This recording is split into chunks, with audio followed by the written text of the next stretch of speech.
Good afternoon, everyone.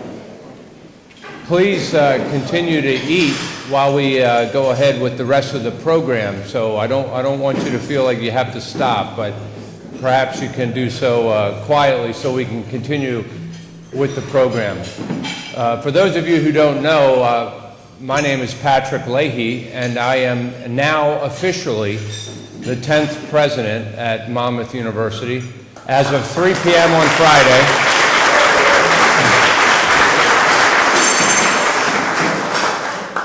In fact, somebody came to my installation on Friday. They said, "Why do you wait 75 days to be officially installed? Is that so that you get a feel for the place before you commit?" I said, "Oh, no. On the contrary, the board gets a feel for me before they commit." So I didn't hear anything to the contrary. So I guess we're committed and in this for the long run. So I'm delighted to welcome all of you here. I'm pinch hitting a little bit for Tony McDonald, but I told him I wanted to ensure that I could be at the Champion of the Oceans event. I consider myself a champion of the ocean, but maybe not in the way that you might imagine, and certainly not in the way in which we recognize people who spend their days fighting to save our oceans. I feel this way because for 45 or 46 years, every summer, my entire life, I've spent at the South Jersey shore in Avalon. And when I moved to this area, I am trying to burnish my New Jersey credentials by telling people that, and I wasn't getting much response from them. And that's what they said. They said, Pat, that is not the Jersey Shore down there. Right? Who said it? See? That's the Philadelphia shore. That is not the Jersey Shore. I said, all right, I stand corrected. I assured them that I will fall in love with this part of the Jersey Shore as much as that part of the shore. But in all seriousness, I said earlier, and I don't mean to repeat myself to those of you who were at the symposium, but one of the things that really attracted me to Monmouth University, quite frankly, was the Urban Coast Institute. We are so uniquely positioned as one of the leading coastal universities in the country to be studying these issues that affect our oceans. And I am delighted to be the president of a university that has invested so much time and energy in the study of our oceans and hopefully in creating opportunities and policy proposals that might ensure that our oceans are there for generations and generations to come. So on behalf of all of us here at Monmouth, I want to welcome you to this special lunch. Let me shout out just a few people in particular, all of the sponsors for today's event. I want to thank them. There are too many to name. I hope you'll forgive me, but please join me in thanking those that have made this possible.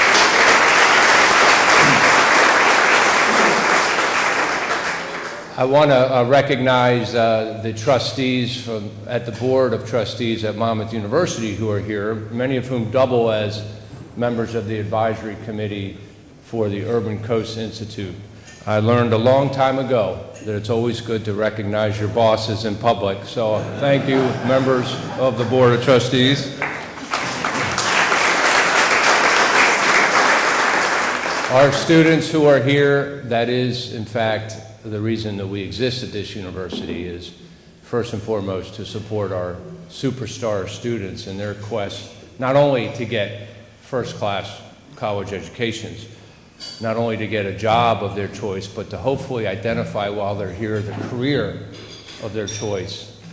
And I hope that some of you will find your way into the sciences and that you'll continue this work that you're going to hear about from our honorees today. So I want to welcome our students. Ambassador Hume is here. I had a chance to meet him earlier today, so I'm grateful to have you here. I think he is still here. There. Yes, there he is. He says he's been the ambassador of 100 countries. I think that was a little bit of an embellishment. I said there's only like 200, so you're like halfway there, Mr. Ambassador. So, and then there are a few past champions of the ocean that we've recognized who are here. The Honorable Lillian Barone Mr. Tom Fody, and Admiral Rick Larrabee. Welcome back to Monmouth, all three of you.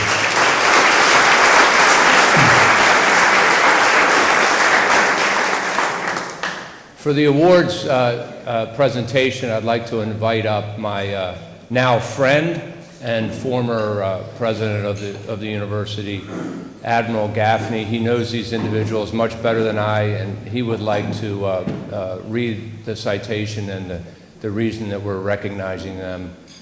So I'll have him introduce our honorees to you, and I'll remain here to be helpful to the presentation. Admiral Gaffney.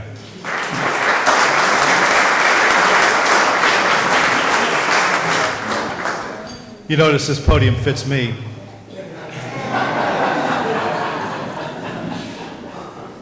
The university presents 3 awards this year. The first one is the Regional Champion of the Ocean Award that goes to a person who has made profound impact on our particular region, but today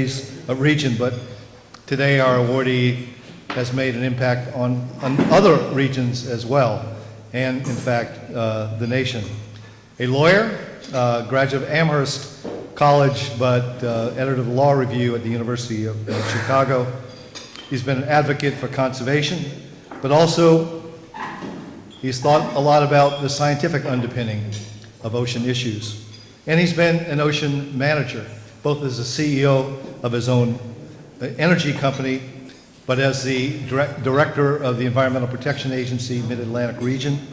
He worked for the Council on Environmental Quality in the White House and for the Department of Justice.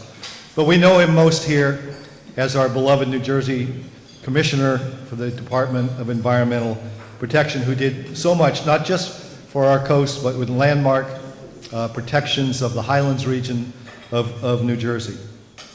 Ladies and gentlemen, the winner of the Regional Ocean Champion Award, Mr. Bradley Campbell. Thank you.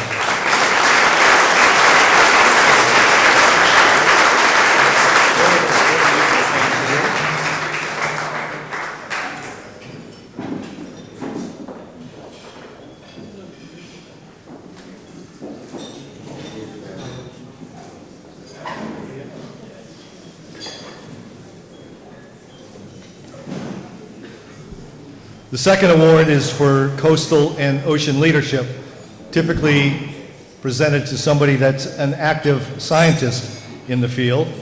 And today our awardee is one of America's leading ocean scientists and engineers. He is the go-to guy on high-frequency radar. The most dense collection of those radars is on our coast, and an American legend in glider operations. He spearheaded the Navy, NOAA, and academic gliders ahead of hurricanes project in the Gulf of Mexico, the Caribbean, and now right off our coast. Graduate of the MIT Woods Hole program, he has a doctorate in ocean engineering. He was the Carnegie Foundation's U.S. Professor of the Year, and he's a scientist that's helped the Navy, the oil industry, conservationists, and scientists around our country.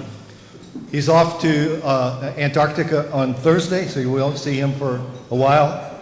But ladies and gentlemen, let me introduce a great friend of the university, a dreaded Scarlet Knight from Rutgers University, Dr. Scott Glenn.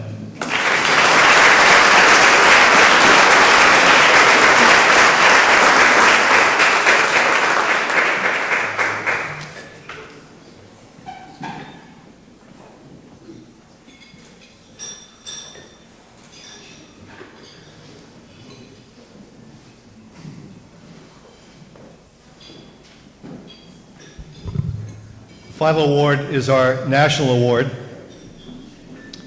And this is a person whose career I've actually watched now for generations, maybe decades, maybe even centuries. He's a national champion swimmer. Held every record at the Naval Academy in swimming from 500 meters up as far as you think you can swim. Fantastic guy, served on aircraft carriers. He led the support for SEALs Navy SEALs in combat. He served in the Mediterranean and around the world. He's been the superintendent of the United States Naval Observatory in Washington, D.C., which means besides understanding the spin rate of the Earth and the wobble of our poles, he was the landlord to the Vice President of the United States. He was the commander of the Navy's Meteorology and Oceanography program, but also the oceanographer and navigator of the Navy, and headed task force on climate change, Brad, and the Arctic. He's rocketed ahead of the rest of us and was picked to be in the leadership role in the National Oceanic and Atmospheric Administration as an interim head of that organization as administrator. And now he's the deputy and chief scientist and assistant secretary of commerce for oceans and atmosphere. Ladies and gentlemen, Admiral Dr. Tim Gallaudet.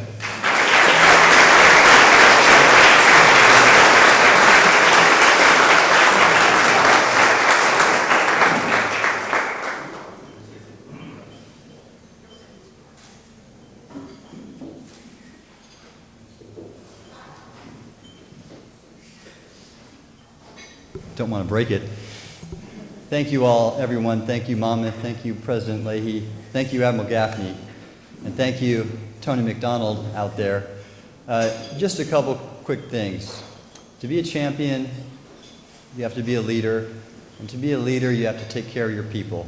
And so I want to thank the people who helped make this happen and carried me along the way. There are partners in this room, like Scott Glenn and like Tony McDonald. And there are the people that support me and serve for me, a few in this room like Frank Sulak and Pete and Amanda Plantamura. Thank you all for coming. I am blessed to have some of the most amazing people in our agency supporting our nation and supporting me personally. Thank you.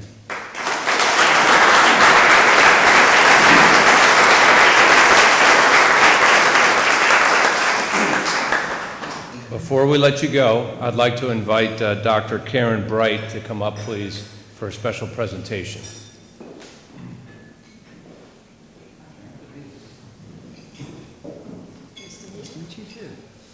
So, hello everyone. I have a special gift for Admiral Gallaudet here.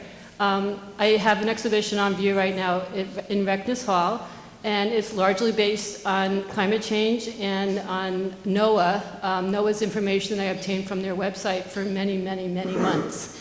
So there's excuse me, a signed limited edition set of prints that I want to present to you, and I hope you enjoy them. But I just want to say that the work that you do for NOAA and the website that I was able, as a non-scientist, figure out how to use and obtain the data so that I can create what I needed to create was amazing. So I want to thank you so very much.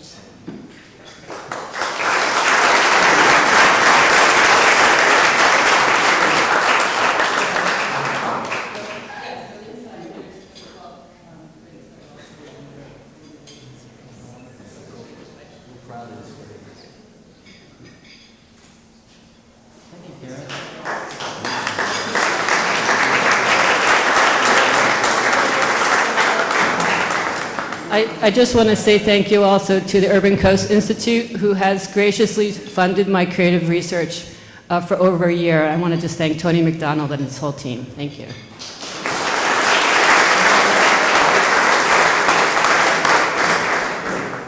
Thank you, Karen. How about one more round of applause for all three of our ocean champions?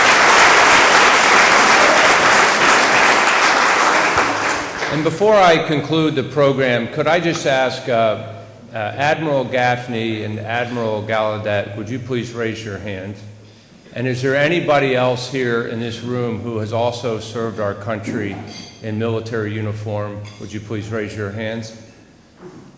Join me in thanking these individuals for their service to our country.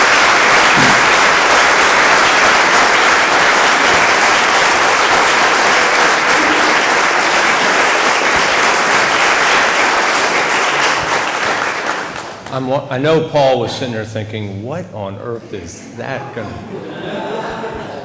Let me just thank all of you again for supporting UCI and, of course, by extension, supporting Monmouth University. I welcome your continued engagement and enthusiasm and excitement for Monmouth as we continue into the next decade. So thank you all for being here, and we look forward to seeing you again soon.